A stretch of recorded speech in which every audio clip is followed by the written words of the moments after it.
Right, everybody, welcome back to Red Review episode 10. Now, in this video, we're going to be talking about Ruud van Nistelrooy, the future on him, Amad Diallo, and his future at the club. I really want to talk about him in a lot more detail, and that's really about it. There hasn't been too much news. I'm going to talk about some of the things, so leave your like and your thoughts in the comment section below. We'll do a quick preview at the end of the video to the game against Leicester. But yeah, let's get straight into it. So I'm going to start off by talking about Amad Diallo, a player who's, listen, it isn't shocking to believe the performances he's had so far for Manchester United this season, especially that one on Thursday evening against PAOK. We know we have that player in him. It was sad that Ten Hag refused to kind of play him. He kept going with Garnacho, Rashford and Højlund, which, listen, at times it did work, but I think when it was time to change it, Ten Hag didn't. Now, I think under the new manager, under Amorim, he will be a player who's massively appreciated. Now, his contract does run out in 2025. Reports from Fabrizio saying that he does have a very, very good relationship with Ineos, very, very respectful with Ten Hag when he was at the club. And he wants to stay at Manchester United. We've seen it in all the interviews. So, listen, that new contract negotiations are probably still ongoing, and I think he will be someone who does stay at the club. I think he's a fantastic player, one with a lot of potential and a lot to improve.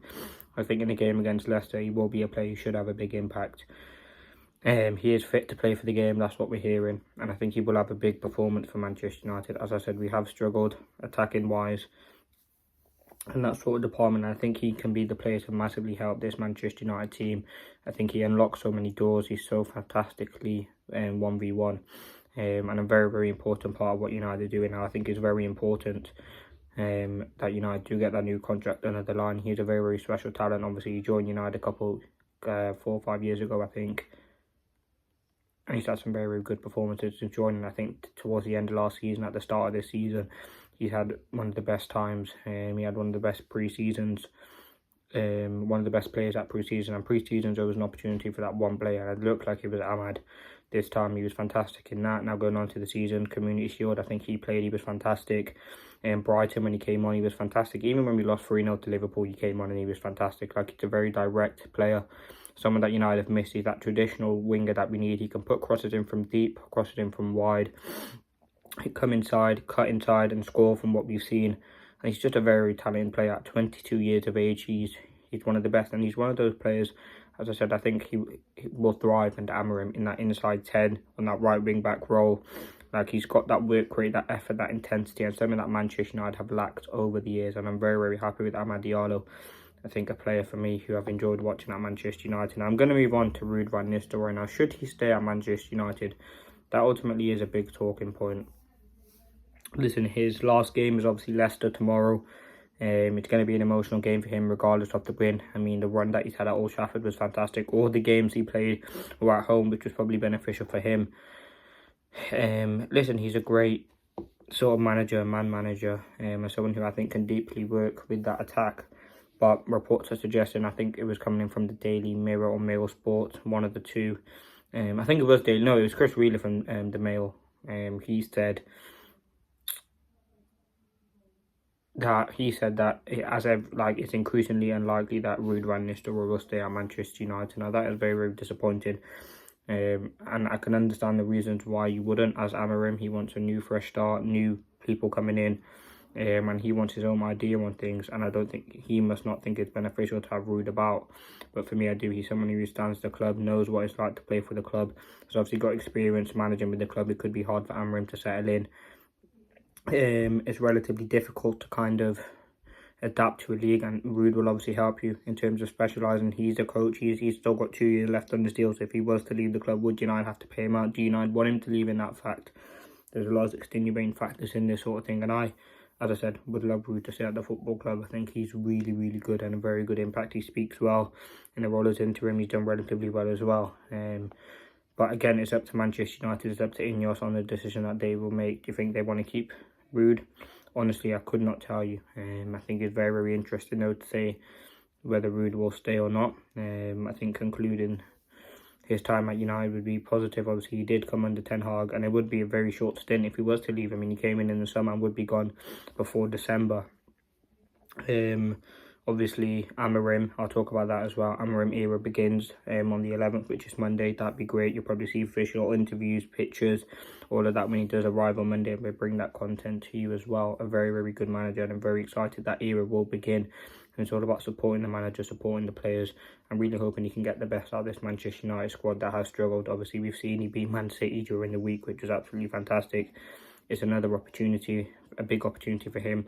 It's a big sort of project, and it's a long project. The fact that he's only got 2 years left on his 2 years on his contract is definitely something to look at. I think it's just come down to a money thing, really. I think if United, like they did with Ten Hag, they did lose a lot of money. They're not going to do that, obviously, after the 2 years. If Amorim is doing fantastically well, they will probably reward him, or at a stage they will assess maybe at the end of this season what the future is really with Amorim. I think it's a big job to come into. United are a team who are the lowest in most stats, and Sporting are the highest in most of their stats in the league. So it's all about, can you really make that transition? And it will take time. Obviously, his first game, which we're all looking forward to, is in, what's the date today? Today is the 9th, so in about 15 days. Amorim will have his first game. Obviously, it's an international break. He'll have time to work with players who are not on international break. Rashford will be there at Carrington. I don't know if Garnacho's got called up, but Maguire. There will be players, definitely. Yoro as well, increase in his rehab. Shaw, Malacia. There'll be a lot of players who haven't got an international duty that Amorim will be able to work with. There'll be time for him to kind of get his mark on the place. And as I said, try to implement his tactics straight away. I think he will have enough time to settle in. I think he's come at a perfect time. Obviously, he would rather prefer to come at the end of the summer, at the end of the season. But it's a now or never opportunity, and that shows the intent to get him into the club. So, listen, relatively happy with Amorim. I think he will have a big impact on this football club. He's a very, very talented manager. And it's all about, can he really make that change and make Manchester United not only competing for top 4, that should be the aim this season, but going on to winning the league. Champions League, obviously Ineos have that 2028, Omar Barada has that 2028 aim of winning the Premier League.